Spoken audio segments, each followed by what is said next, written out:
tactics that he used in Russia. In Russia, he was chosen to be a speaker at several engagements in which he made money, which created a conflict of interest. So he was dethroned from the defense ministry. Okay, I'm going to take this call because it's one of my callers. This is Jane. Hello. Hi, you're live on the air with me. Oh, okay. So I'm gonna have to add other people, as they call in, and I'm hoping I'll be successful. But All right. I'm just doing a quick intro if you can tune in, and then I'm gonna put you on mute for like 60 seconds, and then I'm gonna explain what the topic is, and then we'll go from there. Okay? Okay, sounds good. I'll put myself on mute. No, I'm gonna put you on mute, and then I'll unmute you in 60 seconds. Okay? Oh, okay. Okay. So tonight, I just realized you won't be able to hear me. So put yourself on mute, okay? Okay. So tonight's topic, I was watching a Frontline documentary on Michael Flynn. And the reason I chose it is because I had watched two other. Last week we touched upon, I don't think you were here last week, but it was a good show.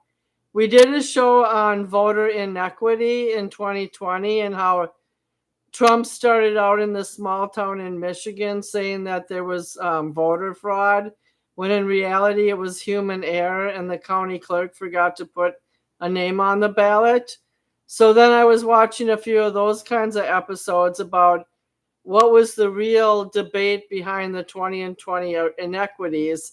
And then I skipped over to a feature documentary on Michael Flynn, who was supposed to be our defense minister, but he was pushed away from that possibility because of the fact that he took money in Russia for speeches. Anyways, to make a long story short, in this campaign coming up in 2024, he's been proselytizing with his Catholic faith about how citizens should vote and respond based on their religion. And what he does is he goes into these church type meetings, along with other radical Trump believers. Well, the left considers them radical, but the right doesn't. And he talks about his faith-based religion and how his Catholic faith is tied into his patriotism, and that if people don't believe the way he does, basically, then they're not patriotic. So in other words, if you were just a secular standby person, you would think that those people listening to the speech or sermon, whether it's in a public venue or in a church setting, that people who don't comply to his belief system are either wrong or they're misguided. So now you can pull yourself in, Suzette. I didn't go into the whole philosophy. I just gave you an overview. So, what have you ever heard Michael Flynn speak since he was? I can't remember the exact position that he was chosen to be for in Trump's cabinet, but I think it was the head of the defense, right? No, actually, I believe it was going to be his advisor. What's the person that's next after him besides vice president? Let me see. Yeah, I can't Google it right now because I'm on YouTube live. Okay. Well, I think it was called something else. Oh, I think it was the National Security Advisor, right? Yeah, that sounds about right. Yeah, so what I'm saying is then I went into this very laden documentary on Michael Flynn's life, and his mother was a Catholic and a devout citizen of the Rhode Island area. And she was I think she was the state chair of the Catholic pro-life movement. So like from the time he was age 14 on, he would go to these rallies, including in DC, for pro-life. And a couple times he even drove the float, like when he was 16, 17, and 18. So he was, I'm not saying that he was indoctrinated in a bad way, because a lot of people purely believe in the pro-life movement. It's their mantra. But his mother was a huge influence for him. And even when he went through all those years of military discipline, his best friend in the documentary said that faith always played a huge role in his life. So I'm kind of trying to do this show on the broader picture too. Like, what it's kind of like what we were talking about before with our other co-hosts. Like, how did religion get so intricately involved with secular government? And why do people think leaders, if they're not aligned to a certain religious belief, they're either condemned to hell or they're going to bring our country down? So I would like you to elaborate on that a little bit until we have a few more callers in. Well, I don't think that Michael Flynn is so much that conflates his religion with his military service. The military service actually, as far as pro-life goes, I don't know. What you're trying to ask. I think I should play a clip. I think I should play a clip of Michael Flynn and his new modified belief system, because it's kind of as it's really super radical, And I'm just gonna play a clip, okay? Okay. So just let me get to that.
Okay, I'm not gonna play the whole documentary.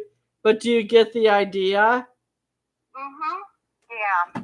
So he's combining the thought of what is a true patriot with what is a true Christian, and if that crack happens in our so-called society, then we're all going down the other way without being too controversial. Yeah. Oh, well, it sounds like what's going on there is basically because in the Bible, it talks about obeying the law of the land, and right now, Christians, they call themselves Christians, have the belief that we are living in a lawless society right now, and so we need to defeat evil, which is basically the lawlessness, if we're going to save our country. And as people living in this country want to save the country from lawlessness and evil, that they would be considered patriots for saving the country. And so if you're on board with that and returning to, as they say, the rule of law, and I say that in air quotes because it's used so oftenly, but the rule of law has been distorted so many years, it's almost ridiculous. But I kind of understand where he's coming from as far as combining those two. Right, and I think you really hit a strong nail there, because what he's trying to advocate is what we dissected last week, is that you were on the show later on last week. I realized that I didn't pull you in for 20 minutes, but I'll put it like this. So, if our society is lawless and people are committing sins, or they're actually breaking the law by living a raucous lifestyle, then those people are the undesirables. But in Michael Flynn's community of believers, they want stalwart patriots to comply to their idea of law and order and a good society. But as we were talking last week on a finer point, that when Trump committed misdemeanors in shifting money around with Stormy Daniels, that's kind of an example of like minor flagrants with the law, just because of dishonesty, or it could be interpreted as campaign recklessness. But it's just kind of an example of what a lawless person might be. But then they cherry pick who's the good guy and who's the bad guy. Like, John was vilifying Hunter Biden for his attempt to buy a gun while using drugs, which is serious. We're not denying it's serious. But then if somebody deem Hunter Biden worthwhile, as a worthwhile human being that should be protected, then people are going to say good things about him. But of course, many people dislike Donald Trump, maybe 40 or 50% of the country. But the ones who do like him a lot are going to always make excuses. So then the lines get blurry about who's lawless and who's lawful. Do you agree with that? Yes and no. Donald Trump's misdemeanor that basically was changed into a felony, that from the beginning, and it's not an excuse, because, okay, so let me start with this. Okay, so we have Hillary Clinton, who had paid with campaign funds and was found guilty, I guess you could say, so, or that she had done wrong by claiming that they were legal fees when actually it was not a legal fee, and it was not considered. Are you talking about her emails? No, I'm talking about the dossier. Oh yeah, the Christopher whatever. Yeah, and she knew that was okay. She paid Fusion GPS, who is not a legal firm. It's basically an action committee or an action group, to come up with that dossier that ended up going to the FBI. And they all knew basically it was not true. But they had started their Russian investigation as far as saying that Trump was working with the Russians and all this other. And so they had investigated him, and they had tapped his people, his campaign people, and then they had tried to impeach him on that when they knew that it was nothing and it was true and who it was paid for. So, and you could consider that. I didn't know she paid. I didn't know she used campaign funds to obtain that packet of information. Yeah, here, I'll look that up while we're talking here. What I'm really... Go ahead with, why don't you do your full analysis and then I'll chip in. Okay. So, with that said, all she got was a fine for that. So Trump did the same thing, but not quite, in the sense that... John, I'm adding you to the phone call. Okay, hold on. John? I gotta get Suzette back on the air. Just a minute. Suzette? Owen was actually what they said they tried to cover up, which was the hush money to Stormy Daniels. But since it's not covering up hush money, because it's not illegal to pay people to not talk about something, that's what everybody on the right was upset about, because it's like, how can you cover up something that's not illegal? Right. John's on the air now, Suzette, so can I bring him up quickly to snuff so then you can finish? Go ahead. Yeah, so John, can you hear both of us?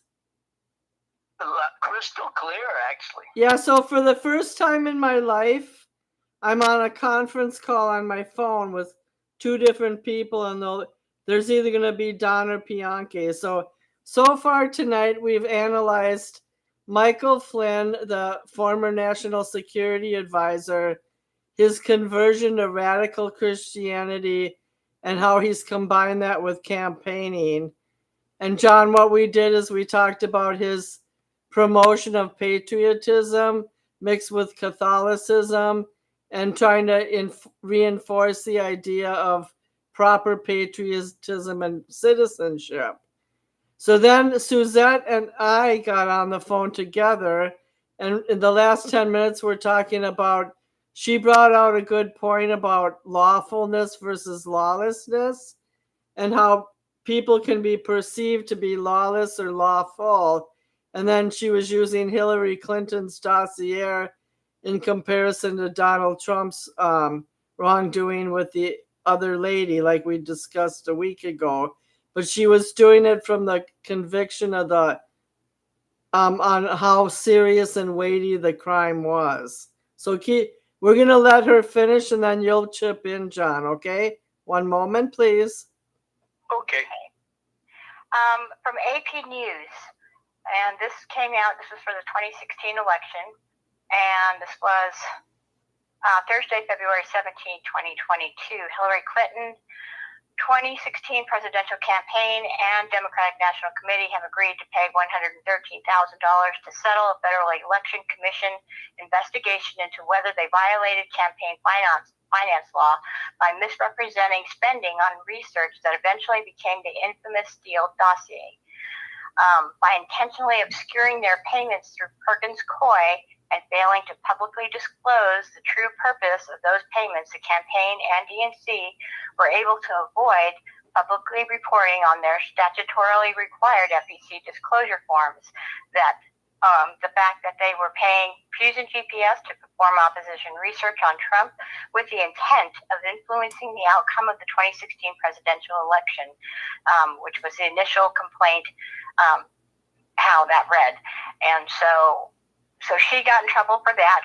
All she got was a fine when we know that what that Steele dossier had caused as far as the interference even with presidential duties of President Trump by keeping him tied up in the news with stories that weren't true about Russia, the committee hearings that they were having about the Russia thing, the impeachment that they had about Russia thing, when they knew that none of it was true.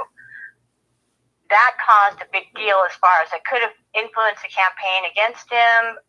Definitely still hangs in the air because people are still talking about it as though it were true, and it's not. And as far as her marking down that it was campaign, what did I say? It was opposition research. Okay, she had documented it incorrectly in order to deceive the public. Trump, there was nothing for him to deceive the public about as far as the hush money complaint goes, because people pay all the time to have either stories killed or for people not to talk. It's not illegal to pay somebody not to talk, but he didn't do anything in order to interfere with anybody else's campaign, the presidential campaign. She did, and she got a fine.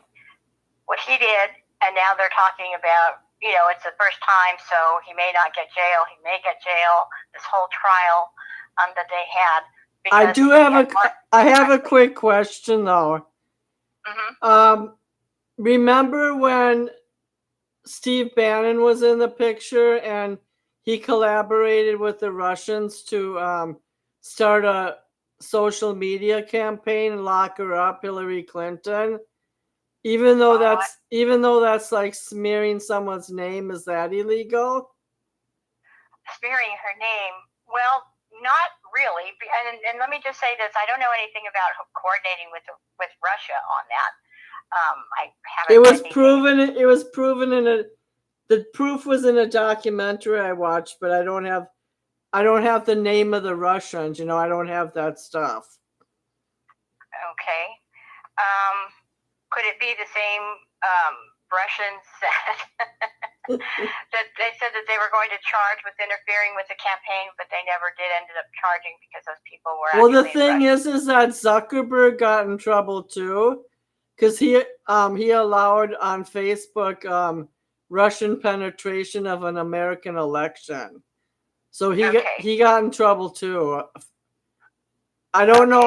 I don't know if he got fined or slapped on the hands, but it was some kind of not a FCC like a radio, but some kind of violation like that. Okay, well, let me bring it back to Trump, because you asked about Trump, and so I'm trying to explain the difference between the two as far as Go ahead. The court going after Trump for the same thing that Hillary did. She did not let the FEC know what money she was spending out of her campaign for this Steele dossier. Trump marked it as legal counsel, or that he paid for legal expenses when it should have been campaign. That's what they're saying in the court. And so they both did the same thing, but the only difference is that Hillary Clinton's misrepresentation of what she paid for actually did interfere with the presidency versus what Trump did. And not to mention also that what they're saying Trump did happened after the election. So how can he influence an election that already had occurred and he won? So, I mean, that's another question, and that's that the appeal court is going to, as far as makes a decision based on it, and what's going to be filed in the appeal is one of the things that doesn't make any sense. If you're paying for something to influence an election on your side that you don't want people to find out about, that would be during the election, not after the election. So this was done after the election, so how could that have been used to influence anybody? That's another question. Yeah, I'm going to let, I just want to say something. I think the Stormy Daniel things, it would be ridiculous to put Trump in prison. As John said last week, it was 20 years ago, the affair, 2006, about 18 years, I guess. And right, that's another thing that they're going to bring up in their appeal is the fact that the statute of limitations ran out, but because they had turned it into a state affair versus a federal, they were able to change, twist that statute of limitations. Good point you brought up there.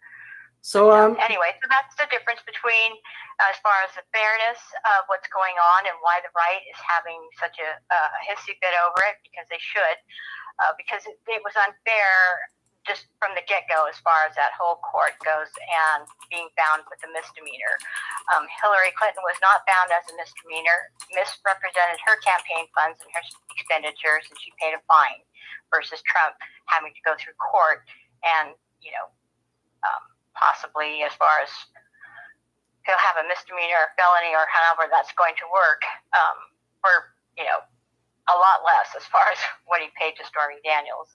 So, and either one of them is not right, but if you're going to do one, find somebody or have somebody pay the consequences, then the other's got to do the same thing. You can't, and as far as equal goes, or to that individual's degree of their misrepresentation.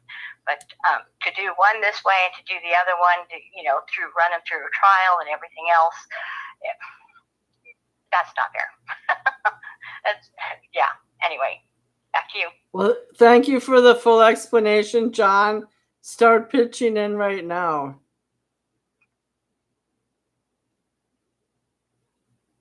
John Yoder.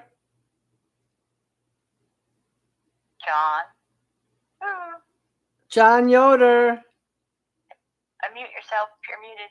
I think what happened is he's probably working his job, and he probably got distracted, but he did not hang up because it's still listed as a conference call. Yep, he's on hold. Okay, John, you're on hold. I have to figure this out. Just a minute. John, can you talk?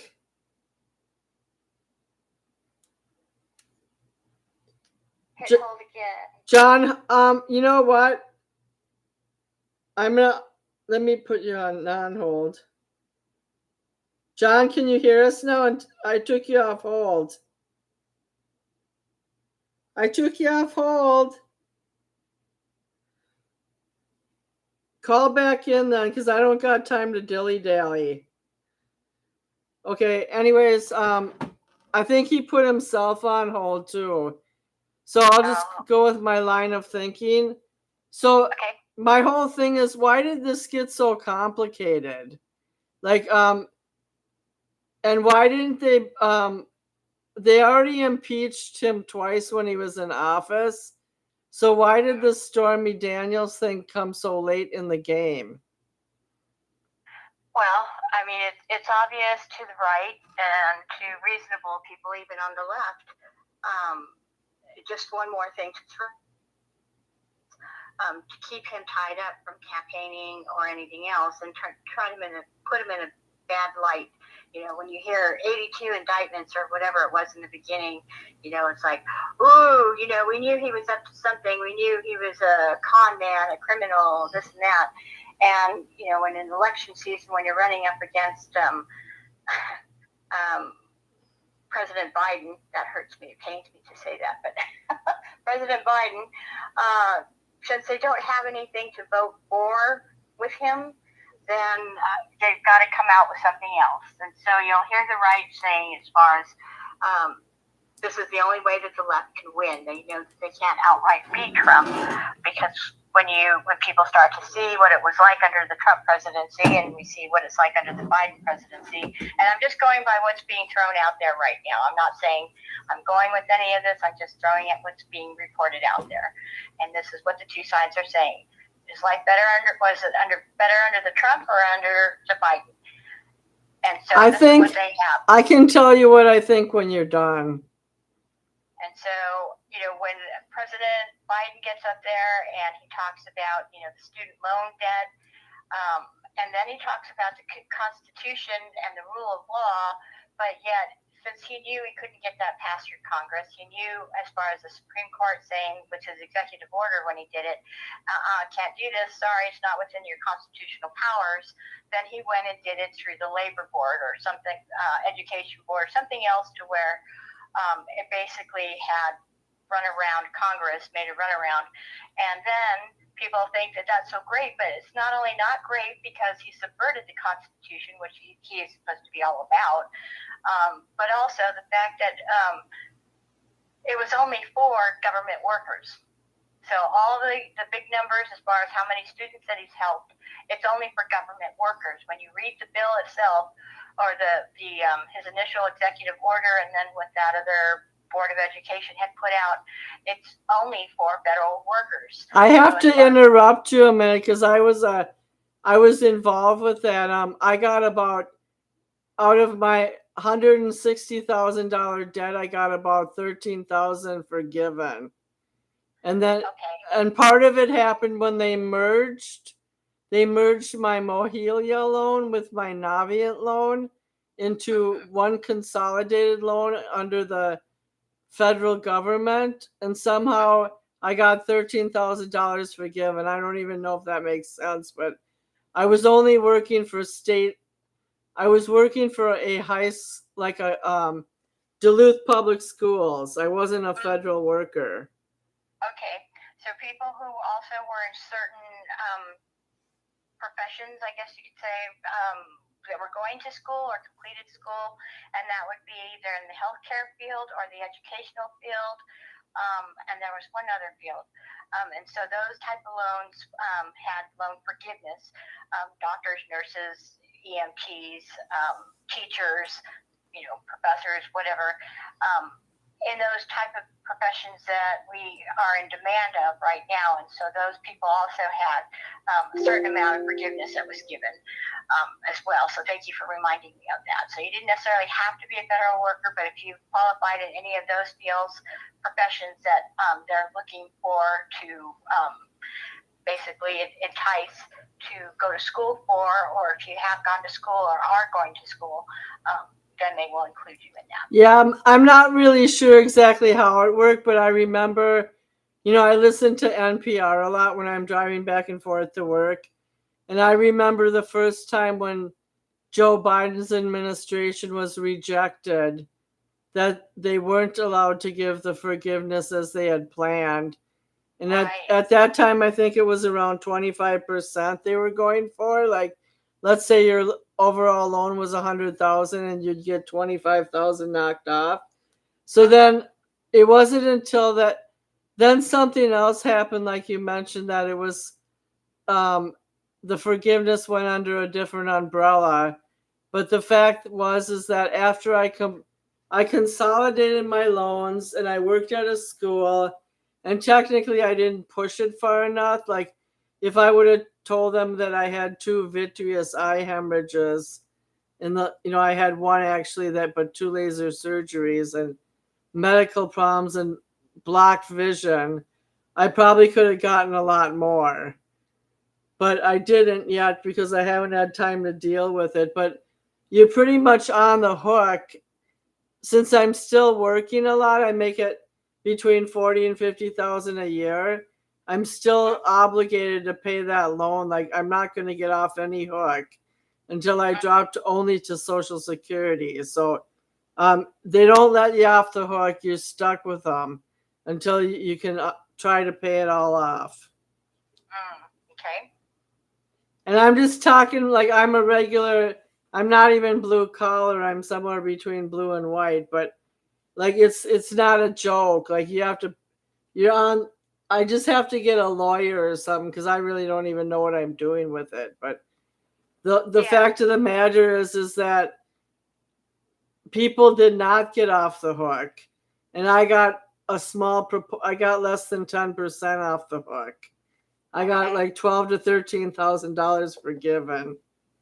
Oh, John called in again. Hold on. Oh, John Yoder, just a minute, okay? Okay. Suzette, can you hear us? I can. If I could just say one more thing before John comes on, to kind of tie a knot. Yeah, John, eliminate your background music and don't hang up. I just want to say, okay, so, the student loan forgiveness program undoubtedly, gave people some breathing space. But that's not what the president's job is to do as far as that goes. If we are going to live by the rule of law or under the Constitution, the protections of the Constitution, then he needs to do that and not make end runs. Just a minute. John, don't keep calling back. You're on. Other agencies are given money. Stay put, John. Go ahead. These other agencies are allotted money for their budget in order to cover their expenses. The student forgiveness program was not an expense that they needed to dole out money for. So, if we're going to follow the Constitution, like President Biden's always talking about, his administration's always talking about, and then does this, what does that allow other presidents to do when they want something paid for and they know that they can't get it by Congress? So they'll go and do their little end run around. So, either everybody can do it or nobody can do it. And by the Constitution and our documents, we're not supposed to be doing that. Anyway, you're right, and I think he wanted to fulfill his campaign promise. John, could you talk now? Oh, yes. Okay, Suzette, thank you. And go ahead, John. For my phone. You had to find a charger for your phone? Yeah, I'm doing a double gig, and so in the transition, I was going from one house to another. So I need some cords, and it's kind of like when you're on the road. Like it's not everything's set up the way things are at home. So I got a cord, got some power. I was on like 5% phone power, so that's what happened. Okay, well, we've already been on the air 37 minutes, and Suzette's she's probably going to hang up soon, but she did an excellent job. But why don't you put your 2 cents in either on the topic of what's patriotic or what Suzette was just talking about? It like, is it legal? I like what you guys were talking about earlier, and the thing about it with the whole Trump deal, I mean, when you boil it down, Okay, it's a whole bunch of hooey about nothing. I mean, the guy, whether he puts his dick in a one woman or not, Okay. who cares? Hey, Every now and John, then, don't talk. Could you be a little okay, more let me G? clean it up for you. Okay, Yeah, Disney girl. G-rated, please. Okay, well, that's actually not any of the seven unmentionable words, but I'll say he puts his banana in or he puts the banana out, and no one cares. Men do this all day, all night. They all political, or most all, do it. Whether and you can just go a whole list of senators and Congress people that have scandals. Nobody cares. And what I care about is that 3 million people invading our country. I care about Hamas and Israel ready to go to World War III with Iran and Russia and China off of our coast. Does anyone address that? Those are the issues that are important. Your son getting sent to war to bleed out and die in Syria, Lebanon, Afghanistan, or some other country. Those are really important issues. And this is all just he said, she said stuff. It's ticky-tack. It's just a diversion. And it's not important. It really isn't. To national security, Hunter Biden is running around with guns, cocaine, and going and making deals with foreign countries, major deals that affect our national security. China, we're so compromised with our defense, with our security, with our cameras, with our infrastructure. That's a major thing, and nobody cares. Well, can you address the question? The original topic was how Michael Flynn went from a national security advisor to a fallen government official, now to an advocate of what makes a person patriotic and who's eligible to vote and why that thrust is so important for him. Right, well, Michael Flynn was a Democrat, and he was going to actually work with Hillary Clinton. If you know the full story, he worked with her in Benghazi when they took out Gaddafi and everything. By the way, on 9/11. It was a 9/11 when they did that too. It's something about 9/11. Same thing with Bush. Herbert Walker said on TV on 9/11, a few years earlier, this is the New World Order. And I mean, it made me at that time. I was, younger person. I jumped out of my seat like he just said New World Order. And he likes that. But anyway, the point is that Flynn was going to work with Hillary, and then Trump approached him. He decided to go with the Trump people. So suddenly, Donald Trump was a Democrat for years, but because he's a Republican now, he's evil. So they set up Flynn before he even he wasn't even in office. Did you know that Flynn was in the military 30 years? So he probably worked with. He worked with a lot of people. You work with everyone. That's come Trump lobbies because you got the whole history working with Hillary. The dirt with Obama. All this stuff. Bushes. Everyone knows the whole 9 yards. So I want this guy working with me, and he can. And Flynn came up on stage and he did the infamous lock her up, and because MAGA was on fire, and at that point they decided he's got to go down in Comey. They set him up, and you can. But John, the locker up campaign started from a Russian political strategic person. The whole thrust of that was started with a Russian group. You know what Russia does, as well as China, as well as we do, is they go to all sides. They go to both parties, and they independents. They go to the Black Panthers. They go to everyone, and they try to infiltrate. They say, "Let's make a deal. Hey, we can help you," and they get both sides working against each other. So whatever they offered Trump, they offered Hillary. Whatever misinformation they gave through. And the thing is, you're still buying into the fact that, it's Russians, Trump's working with the Russians. If you really do your research, you'll see that they couldn't track anything to Trump. They tried to set him up with setting up. We're not on that topic tonight, but I don't. You still believe it. You still believe it. No, I don't. Oh, you don't? Okay. I'm just checking. No, I don't. But I do.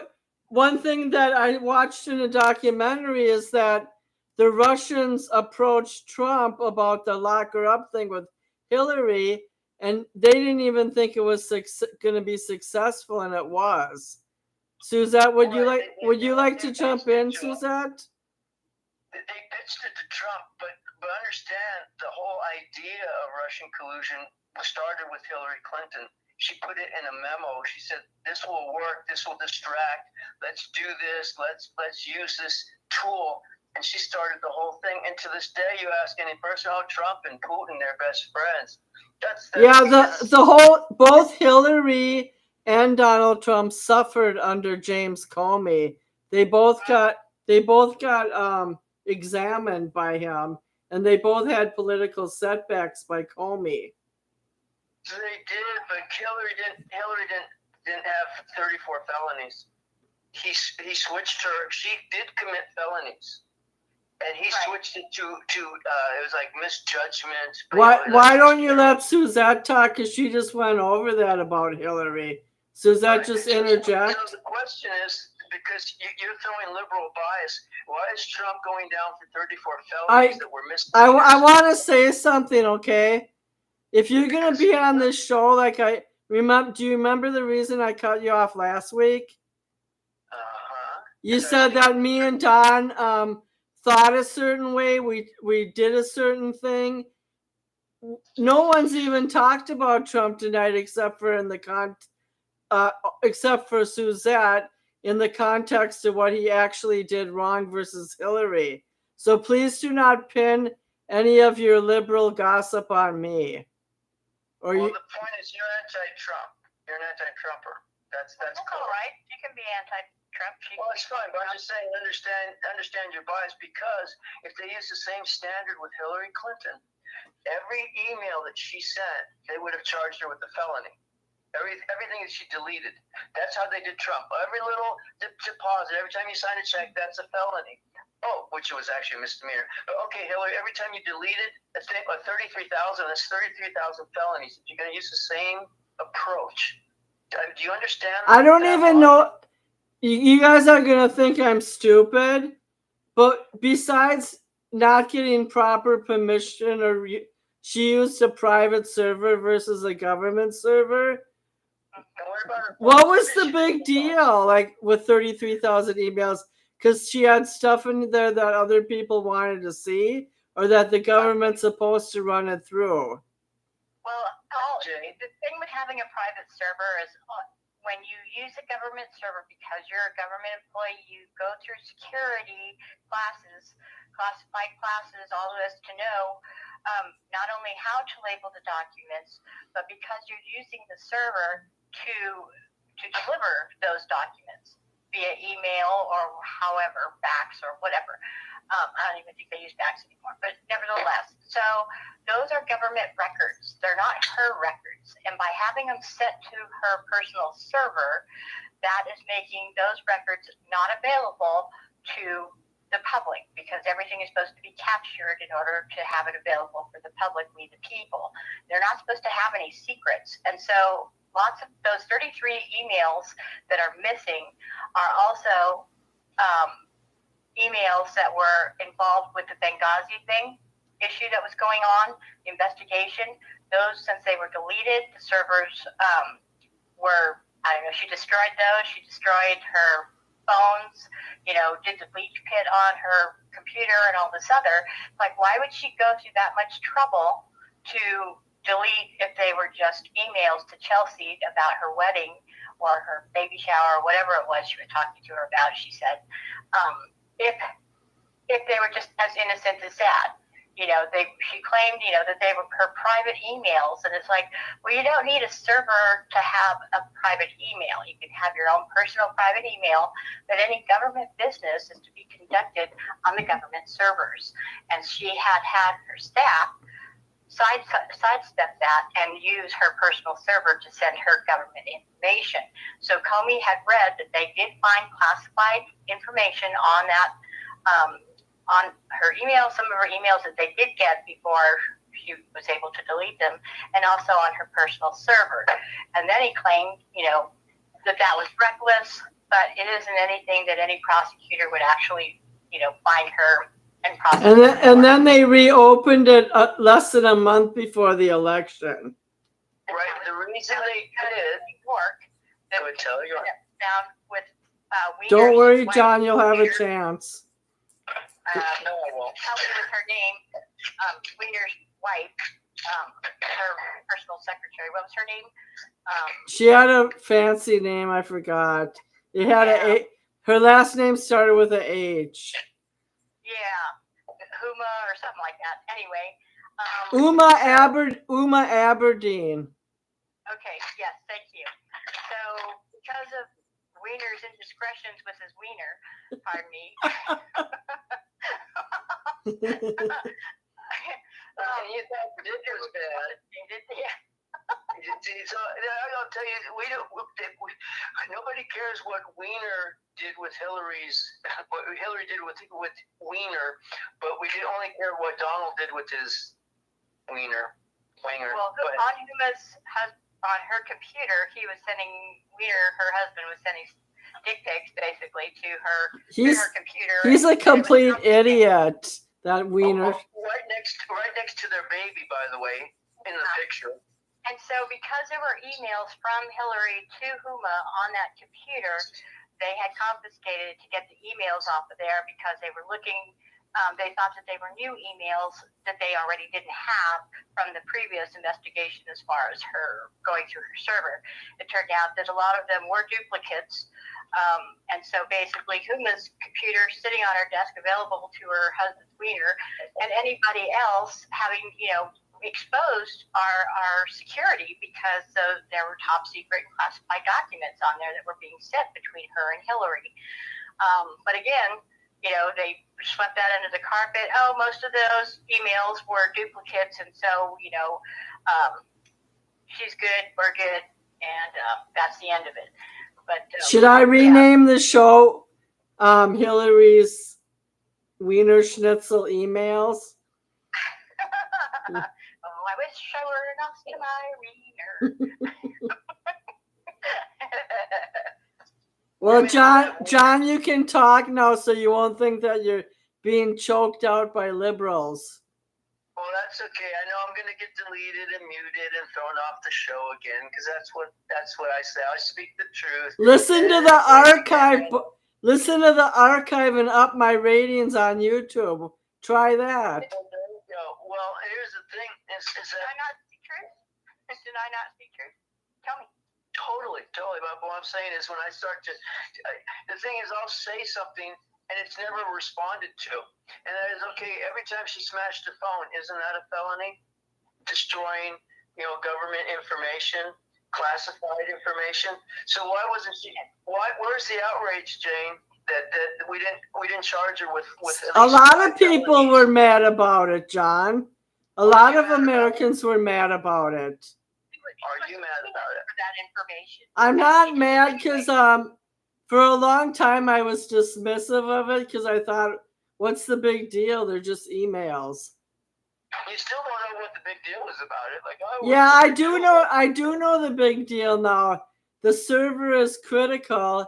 And I actually like James Comey, and I admire him for his steadfastness.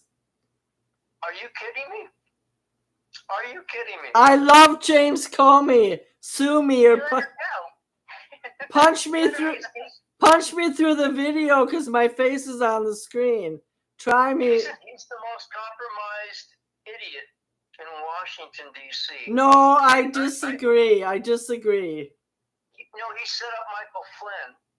If you recall, he put together a plot to entrap Flynn. They went over there, and you can read. Have you ever? Michael Flynn was getting paid by the damn Russians to make speeches. He got together with the three of them. There's Rosenstein, and there was the other guy. Yes, there was an excellent documentary. I'm tired of telling you guys how it all went down, and you wouldn't listen. And then you go back later and go, "This is what happened." They said, "Talk to him. Don't get him upset. Act like it's friendly." They sat down. They went into Flynn after the first week, and they said, "Hey, we just want to talk to you a little bit." And Flynn said, "Do I need an attorney?" And he said, "Oh no, don't worry. Don't worry about it." This is on the record. And then they started asking him questions. Oh, where were you? 2 weeks ago. Oh, I was talking to this Russian gal at a meeting, get together. Which, since he was going to be working internationally, they introduced to everyone. They have these meetings with Russians and Egyptians and Middle Easterners, Saudi Arabian. That's the job. He was international, going to Libya when Gaddafi was taking that. So that's good. And then they say, well, what's your relationship? Because he had gone over to the place, and they're like, is there any romance going on? He's like, no. And, probably the Russian gal was probably trying to play him. But the point is, then they start filling in, because he said, well, I think this was, date or time. And they said, oh, actually, it was this date, this time. He's like, oh, so you basically, the transcripts of like my phone conversations or my texts and emails and things. And then as it's going on, he's going like, okay, wait a second. This is like it's getting serious, because they're asking him questions, but they still say, oh, hey, we'll talk to you later. And then the next thing they're like, okay, we've got you up for felony for basically lying to the FBI, federal offense. And like, we're going to hang him. The guy hasn't been on the job a week. It's not like, oh, he was there 2 or 3 years and he ordered the death of this and he blew up countries. No, he's just talking to people before his job even starts. That's his job, to meet people internationally. And then they crucified him. They go, he told 2 lies or 3 lies. Same with Papadopoulos, same thing. They do the interrogation. They ask 50 questions. You say that's when they wanted to deposition Trump.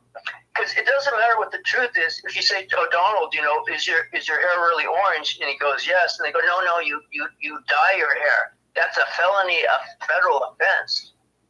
Can I tell you something, John? It's kind of like, it's a documentary on Netflix called The Comey Rule.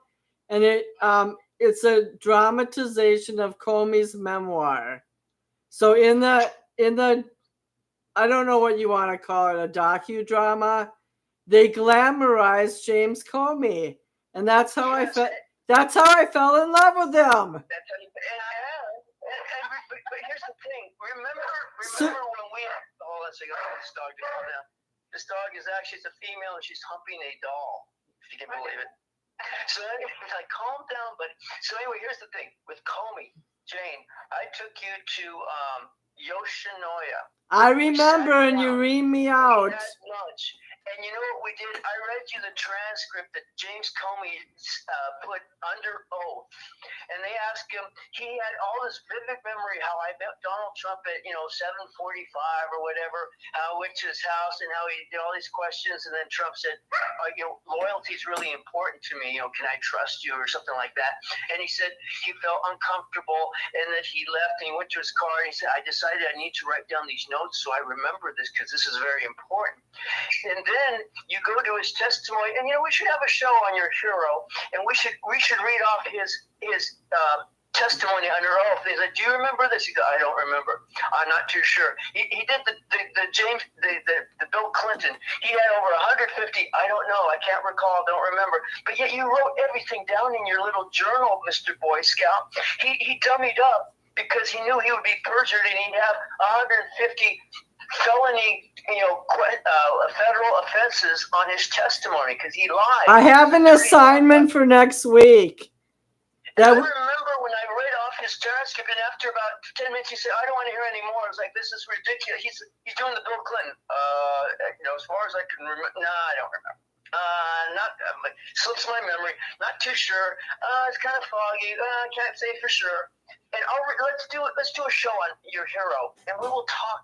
We'll read off his transcript if I don't know. The point is that a lot of people go in government service with good intentions and emotional pureness and high ideology, and they don't come out that way. He's part of the swamp.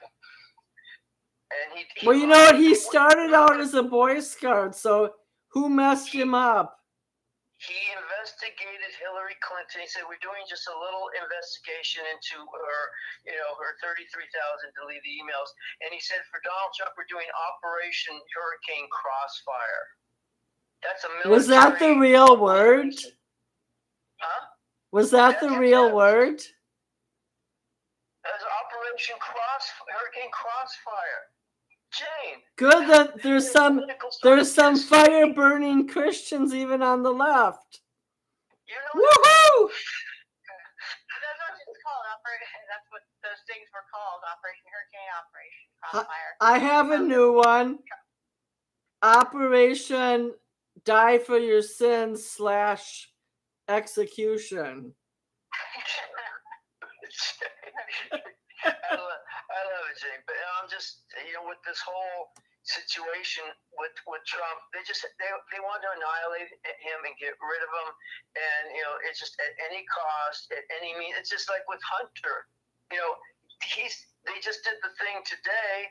He's guilty as heck, and he probably won't serve any time. And it's just 3 felonies.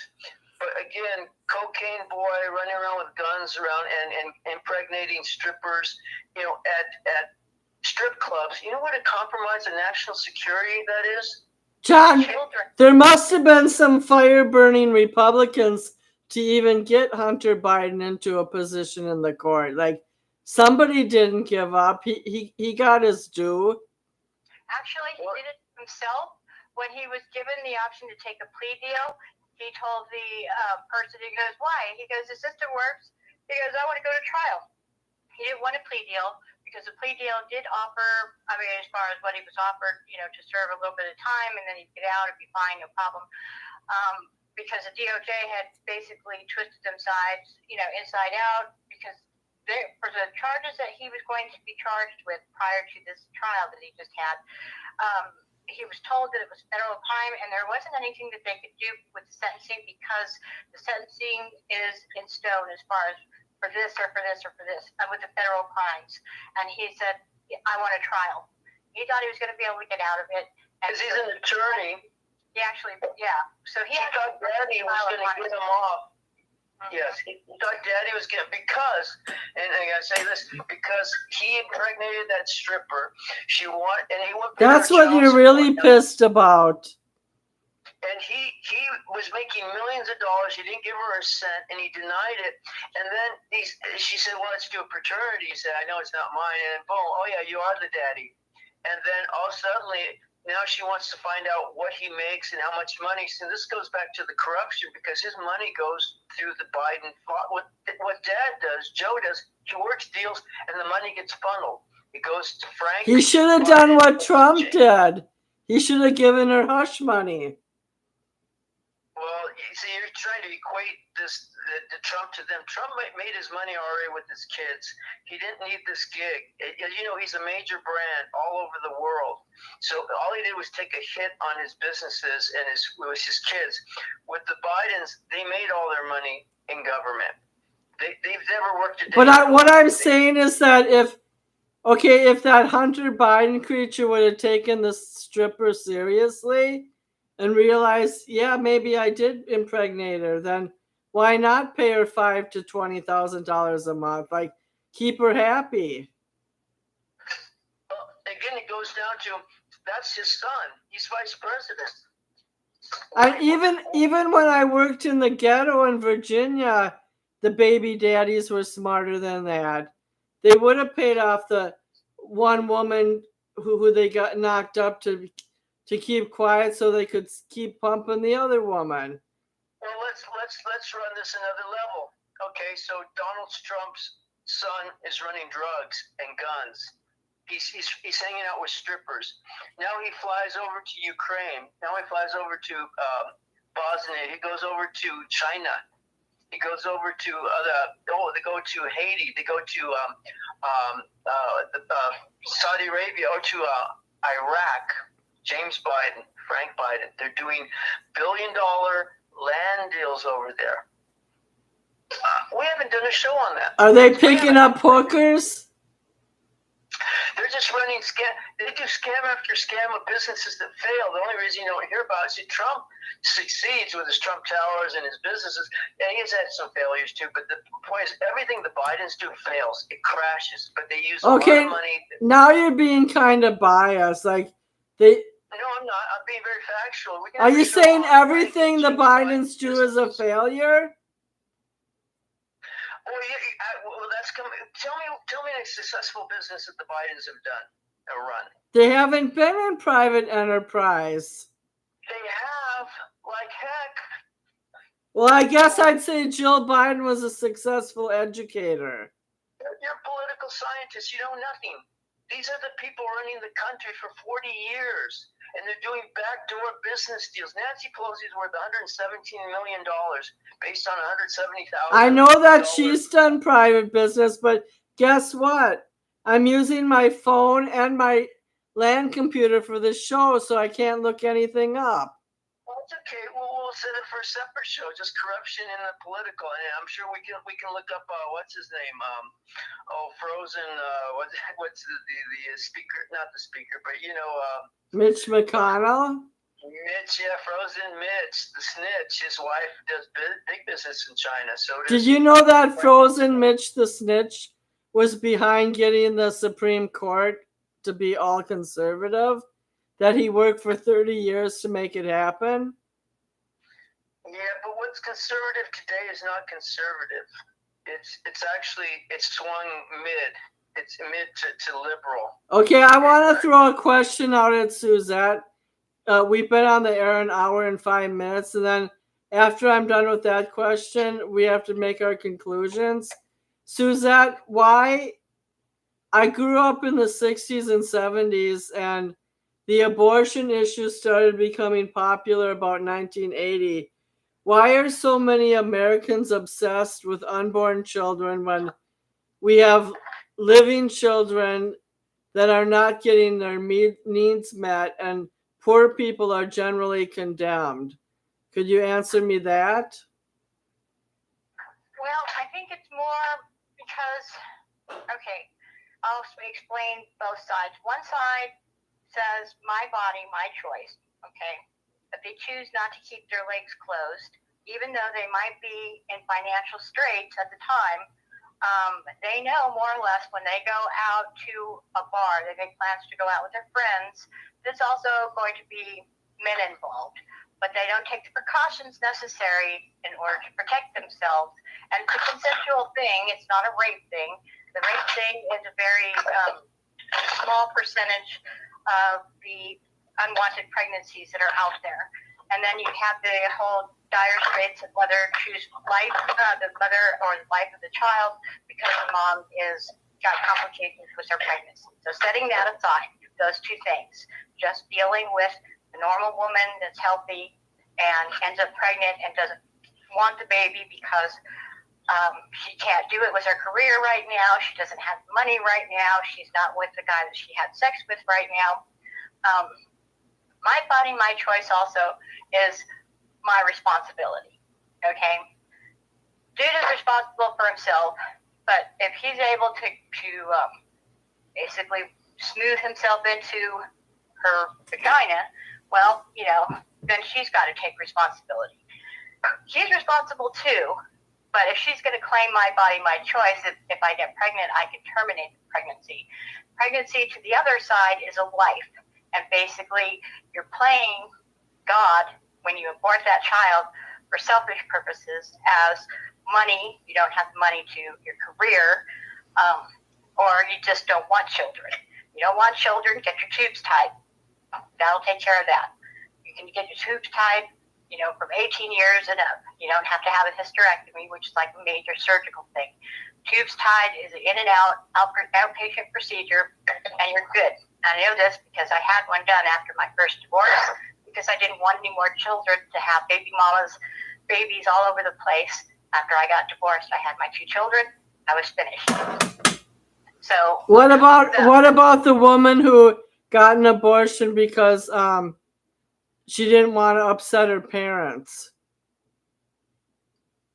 Well, that's not a reason to take a life, because as soon as conception happens, it's a life. We may not identify it in scientific terms as far as a baby, but it's still a life. So, as far as that goes, you own up to your consequences. I mean, I don't know what to say about that. If she doesn't want to tell her parents that she's underage, especially if she's underage, well, it's for her parents to deal with as far as, having the baby, giving it away for adoption. They used to do that back in the day. It was hush hush.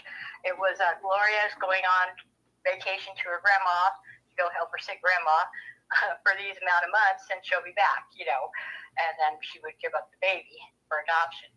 But you're looking at it from a perspective that one side is mad because it's a human life and they don't want people to throw their life away, versus the other side who thinks, don't get in my personal business, I'll do what I want. Well, here's something I'll do what I want as far as not taking responsibility for your actions. And that's basically what that is, as far as using it as a form of, contraception. If I get pregnant, I'm sleeping with this guy, I feel so good, and but I'm not using birth control. That kind of runs through my mind right now while he's doing his thing. And well, screw it, I'll just have an abortion if I get pregnant and just hope that I don't. And it's like, that's not a good way to think. If you're an adult and you're having sex, take responsibility. Right. That's all I'm saying. It's logical the way you presented it. It's very logical. Go ahead, John. Here's a question. So a woman's pregnant and she decides she wants to drink and do meth. What do you think about that? I've seen it. I've taken care of children that were. I took care of a 20-year-old adult who had fetal alcohol syndrome. Don't we have laws against that? I think it's absolute wrongness. Like, it's short-sightedness. But again, can't you get arrested for doing drugs? I think they should. I think I worked in a treatment center, and some of these people are so troubled that one girl was gorgeous. I mean, I'm talking gorgeous. She had 7 kids by the age of 36. And every one of them, she was using drugs. Okay. So here's and she didn't have custody of one of them. Okay, why should a woman drink and do drugs while she's pregnant? There's no good excuse. Go ahead, Suzette, because I got to go to the bathroom. Okay. Well, she's dodging it. No, I'm not. I've been sitting here 90 minutes and I have to piss. Don't give her a hard time, John. I will. Okay. I'm not backing down to anyone. It's like I get tired of it's a tough question. You tried to have sex with me. Luckily, I wasn't in the childbearing age. She said she wasn't going to answer the question. She said she's going to go to the bathroom. So when she comes back, she'll answer the question. Anyway. Okay, well, I'll give you the answer. The answer is because it would harm the baby. Oh, it would harm the baby. Well, but we don't mind killing the baby. But we'd have a problem with her harming the baby. Well, she shouldn't be taking drugs and drinking and all that. Nobody said that it's okay for her to do that. But I guess if you're saying my body, my choice, then it would be saying that. And then you could hold the mother responsible for actually retarding that baby, knowing what it's going to do to its little brain.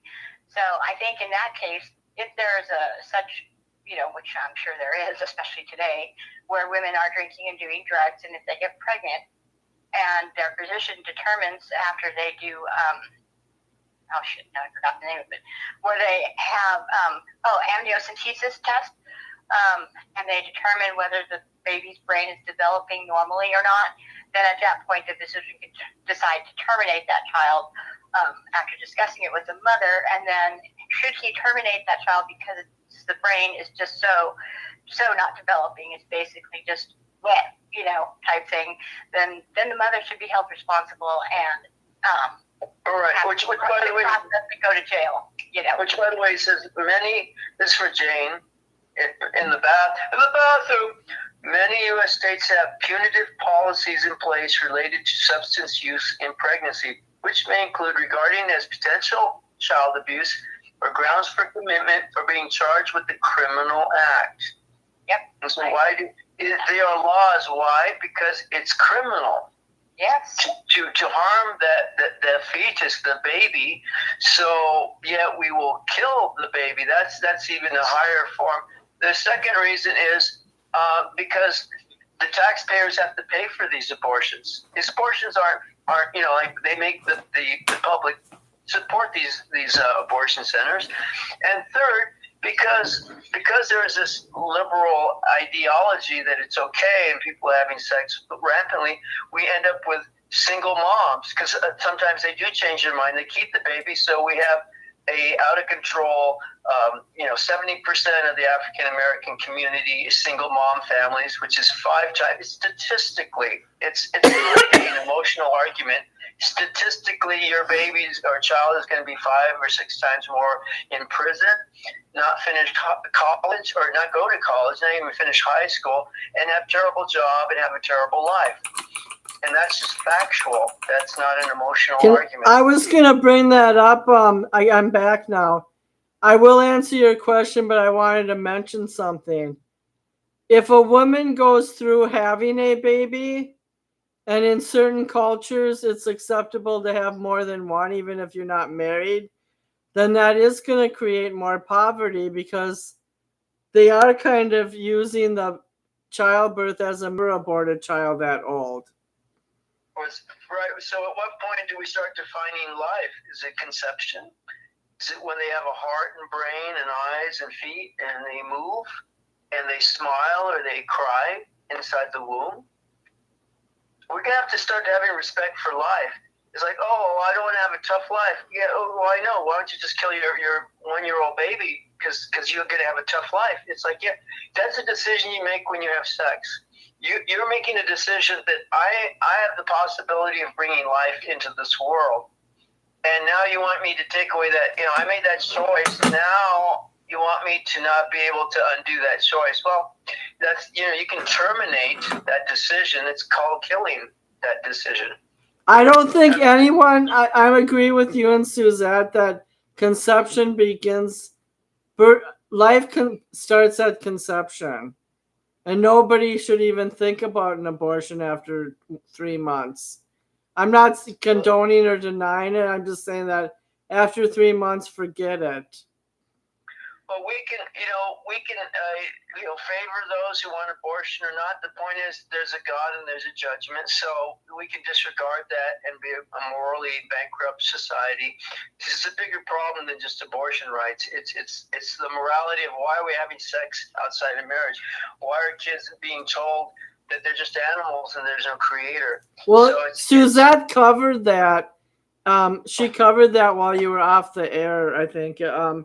She talked about you were on the air. She talked about people being irresponsible before it happens, like going out drinking, knowing in the back of their mind they're going to have sex and not planning for it. Now, the Dobbs decision by the Supreme Court, what Samuel Alito had said, Justice Samuel Alito said, quote, "Behold that Roe and Casey must be overruled. The Constitution makes no reference to abortion, and no such right is implicitly protected by any constitutional provision, including one on which the defenders of Roe and Casey now chiefly rely, the Due Process Clause of the 14th Amendment." And what he's saying there is basically these women that are saying, it's my right to choose whatever I want. And the Constitution, you're overstepping, you're violating my constitutional right to have an abortion. And there is no constitutional right to have an abortion. As far as the Constitution goes, it does not mention abortion whatsoever, or a woman's right to choose. That's not what the Constitution does. It says for the first 185 years after the adoption of the Constitution, each state was permitted to address this issue in accordance with the views of its citizens.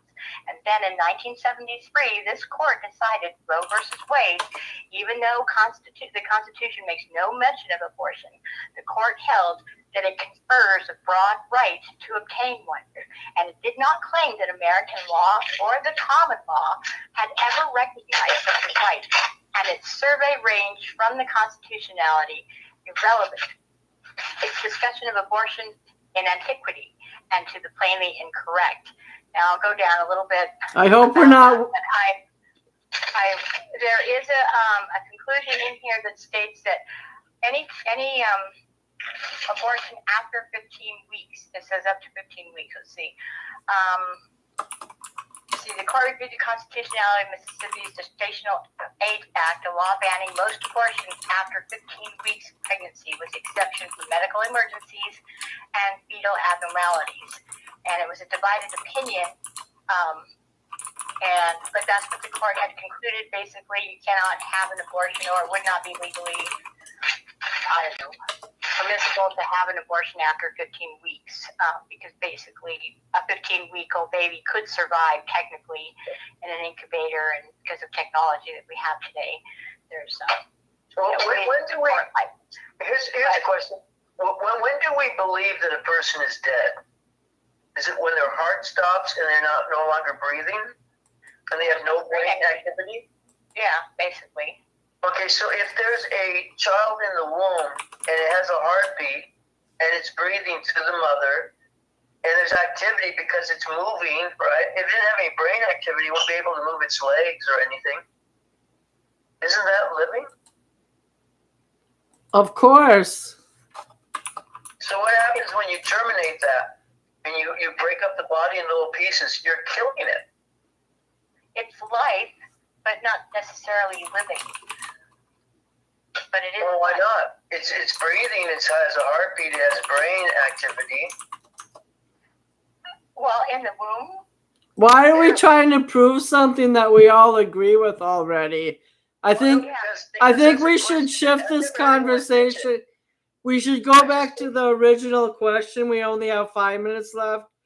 Okay, but The original question is does one American have the right to tell another American that they should abort or not abort? Well, the question is, does any person in the United States, a child that has a heartbeat, is breathing, has brain activity, it fully has functional parts, do we have the right to kill that person, whether in the womb or out of the womb? We've already stated more than once that none of us think that a baby should be aborted. Well, no. I've never had anyone pitch this, the fact that someone, a person that has a heartbeat, breathe, and brain activity is a human or not a human. I've never had that pitch before. Maybe you have. I haven't. If I said, well, he has a heartbeat, but well, there's a connectivity between the mother and the baby right away. She's breathing through the mom. She's eating through the mom, but the child is eating. It's not like, oh, this is just a fetus. It's not a person. It's doing everything a person does. It breathes, it eats, it functions. Well, for that matter, playing devil's advocate, a dog could be pregnant and that baby basically feeds and breathes off of its mom too. So, and that's not a human. It's a dog. Okay, so. Well, no. We only have 5 minutes left, so hurry it up. John, you said if it has a brain and it's breathing. I'm talking about human. I'm talking when you define human. What is a human? And you have all these functional parts, and their work. In other words, when do you die? It's when you stop. Heart starts stop breathing. You have zero brain activity, and you can't breathe anymore. That's a dead person, and the body goes through rigor mortis. It's dead. This is living. Here's the point: it's living tissue, but it's life. It has all the characteristics of what a human being has. That's all I'm saying. It's a life, period, and no one should be able to take a life just because of their irresponsibility. So, and we all agree. Okay. Each person has 1 minute to tell their conclusion. Suzette, you go first since you've been on the air 90 minutes and you're probably worn out. I'm actually enjoying the conversation. You're on fire tonight. You're on fire tonight. Go ahead, Suzette. Thank you. Okay, so as far as the abortion goes, no federal funds are allowed to pay for that abortion. And so California makes it so that it's on your insurance. If you have medical insurance, you don't get to decide whether you want that on it or not. You have to have it on there. California made that a law, so all Californians pay for abortions, which is sad. But nevertheless, that's what that goes. We already, I think so, I established my point of view on that, which is I do not agree with abortion. It is taking a life that really has no choice in the matter. You're taking that person's choice away to live, basically because of your irresponsibility. So as far as Trump goes and his court cases go, we'll just have to wait to see. Hopefully the appeals will review and understand and see, the wrongness of it all, and we'll just have to go from there. We have lots of people speculating on stuff that are not experts, and they should just keep their opinions to themselves, because we just have to wait and see. We don't know what these judges are going to do until they do it. We have an idea, but that doesn't mean we know. So that goes with that. What else did we discuss as far as? I just have one question. The Dobbs decision, was that the name of the decision that decided to reverse Roe v. Wade? Yes, you can actually look that up. All I had typed in was Supreme Court Justice decision, Dobbs. Okay, I'll look it up sometime this week. John, you go. It's on one page. It's simple read. Oh, John, okay. You can go next. My conclusion is that you either live for God or you live for the devil, and I think it's very well defined, and people can want to deny all they want. But if you look at even what's happening with the P. Diddy situation, it's a rape situation with Cassie, the performer, who also was raped by Jay-Z and Beyonce, and Diddy's outing them. And many celebrities and politicians and money people are involved. And this is just another layer of what's going on. The whole Trump case is about this. It's about a swamp. It's about a political system that is out of control, the legal system, the law enforcement. Oh, and by the way, they also ruled today that in LA County that you can get your job back without being vaxxed. We could talk about that next week. But bottom line is we're in dark times, and people can either stand up and be counted for morality, for God, or they can compromise and follow this world. It's Luciferian. And I have no problem if people don't like that opinion, or if they think I'm not a nice person. It doesn't matter. God, this is a very cruel world, and God has created in nature some very cruel things, and even more crueler than that will be Judgment Day. And that's not, and it's a lake of fire. And I didn't create those things. That is God. People can argue with God's word, but that's the reality. And I have no problem with people unfriending me over that, because, all I can say is that choose life, choose God, choose morality, and, be at peace with each other. But if you disregard that, the consequence will be extreme, and we're seeing judgment coming down. So it's all a circus. Enjoy the circus. Okay, my conclusion is that we started the show out on how Michael Flynn went from a servant in the United States government through the military to a proselytizing Catholic, and what type of meaning and impact his speeches have, and how he's trying to rile the public. He was also involved in the defense of the January 6th actions. And then we transitioned into social causes and moral issues. And I just think that the only thing that people can keep in mind is people who live 50, 60, 70 years sometimes go through failures. For example, one of my someone I've known 10 years just joined a new treatment plan for a different kind of addiction that I didn't know about. And we also have to be considerate of people who are on the road to righteousness, but they're not quite there. And the dividing line isn't always black and white. So hopefully people will make their best choices and live their best life according to the scripture.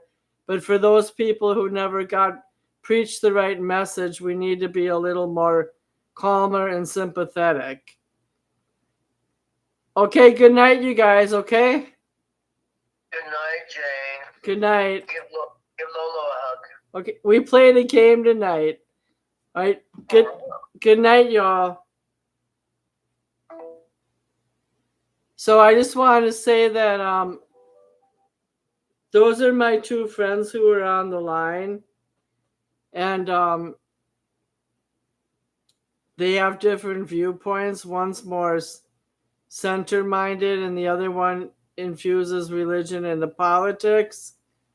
I don't like how there's too much finger pointing nowadays in the public, and people are judgmental by every action, and that gets on my nerves. With that, I'm ending the show. Hi. You